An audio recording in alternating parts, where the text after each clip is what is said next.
बड़ा country India जो है, उनके प्रधानमंत्री नरेंद्र मोदी, उनका जिस तरह वार्म वेलकम उनको किया गया है। ये बड़ी खास तस्वीर प्रधानमंत्री की आई है जब पीएम मोदी का जॉर्डन दौरा और क्राउन प्रिंस अल हुसैन के साथ वो एक ही गाड़ी में नजर आए और गाड़ी का स्टीयरिंग खुद जो क्राउन प्रिंस हैं उनके हाथ में है। ये इतना वो एक जेलसी होती है कि यार वो हमसे आगे निकल गए, हमें भी कोशिश करनी है, दौड़ लगानी है।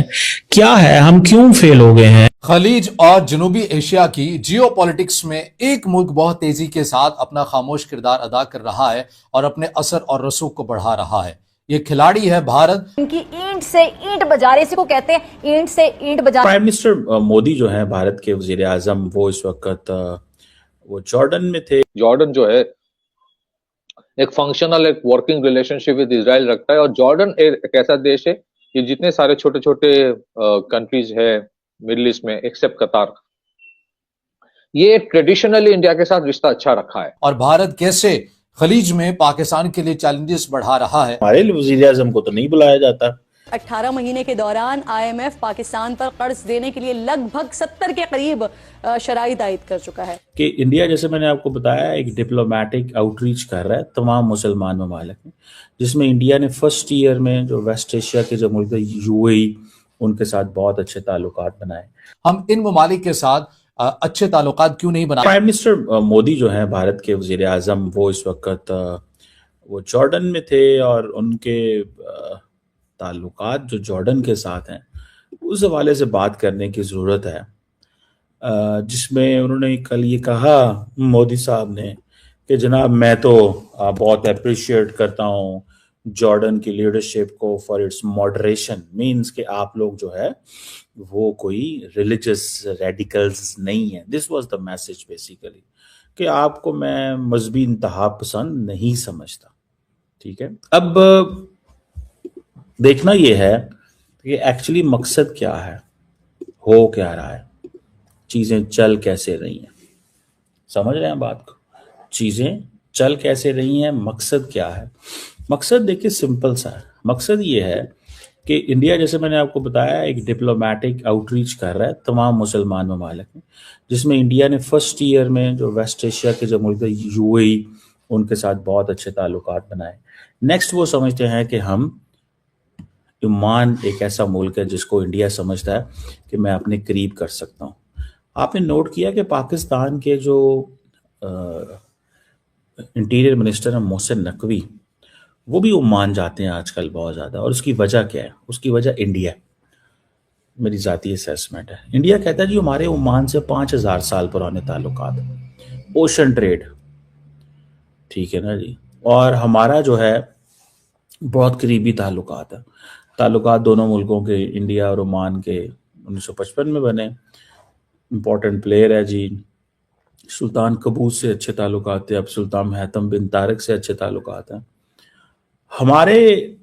आपको पता है ये जो गवादर पोर्ट है, जिसे हम गवादर कहते हैं, ये इलाका पाकिस्तान ने ओमान से लिया था, खरीदा था। उन्होंने उस वक्त दे दिया कि ये हमसे कहाँ मैनेज होना है। ठीक है जी। अब ओमान की तो इंडिया की जो ट्रेड है वो कितनी लंबी चौड़ी नहीं, 8-10 अरब डॉलर की ट्रेड है, लेकिन ओमान बहुत ही इंपॉर्टेंट है इंडिया के लिए। वहाँ पर जॉब्स बहुत ज़्यादा हैं, ऑयल एंड गैस फील्ड हैं। लार्जली इंडिया अपनी नेचुरल ऑयल एंड गैस की सप्लाई चेन को स्टैब्लिश रखने के लिए इन मुल्कों के करीब रहता है। याद रखिएगा कि कल को जब भी मुझे कभी उसके लिए क्राइसिस पैदा हो तो मेरे बायलैटरल रिलेशंस ऐसे हों कि ये अपनी जो वो उनकी वजह से इंडिया फ़ायदा उठा सके। ओमान के साथ अब बहुत ज़्यादा इंडिया ने मिलिट्री एक्सरसाइजेस भी की हैं। एक नसीम अल बहर थी, अल नजा थी, एयरफोर्स के हवाले से। फिर जो कुछ पोर्ट हैं, जो एक पोर्ट है दुकम पोर्ट, वो इंडिया के लिए बड़ी इंपॉर्टेंट है, स्टेट ऑफ हार्मोस के करीब है। इंडिया अपनी नेवल प्रेजेंस वहाँ पे रखना चाहता है ताकि, और दूसरा ये है कि चाइना को भी काउंटर बैलेंस करना चाहता है वेस्टर्न इंडियन ओशन के अंदर। फिर वो 7 लाख के करीब इंडियंस हैं ओमान के अंदर।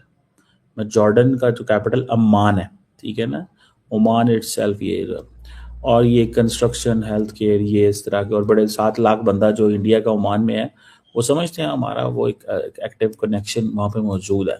तो इंडिया वहाँ पे बड़े योगा डे और बॉलीवुड एंड ऑल दैट वो सारा करता है।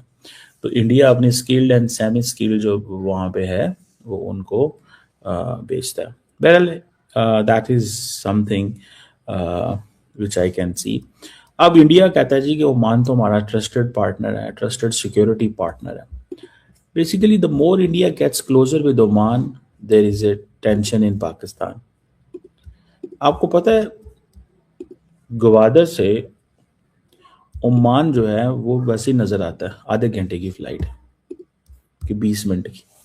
गवादर से ओमान यानी कि 20-25 मिनट में 30 मिनट में आप फ्लाइट लें तो आप पहुंच जाते हैं वहां पे, ओमान पहुंच जाते हैं गवादर से।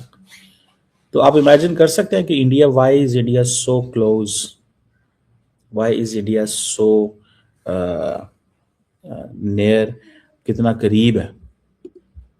ठीक है ना जी। ये चीज़ें जो है ना ये थोड़ी समझने वाली हैं या देखने वाली हैं और इनका पता होना चाहिए कि ये किधर कब कैसे क्या है। बहरहाल मैं ज़ाती तौर पे ये समझता हूँ कि ये जो चीज़ें हैं ये बड़ी केयरफुल करने वाली हैं और इनको वो देखने की ज़रूरत है। ठीक है जी। सो मैं अब जब ये ओमान के जो मोदी साहब का जो विजिट है उसको जब मैं देखता हूँ तो मुझे ऐसे लगता है कि इंडिया जो है वो हर कीमत पे अपने ताल्लुकात को अच्छे रखना चाहता है और वो नहीं पीछे हटना चाहता।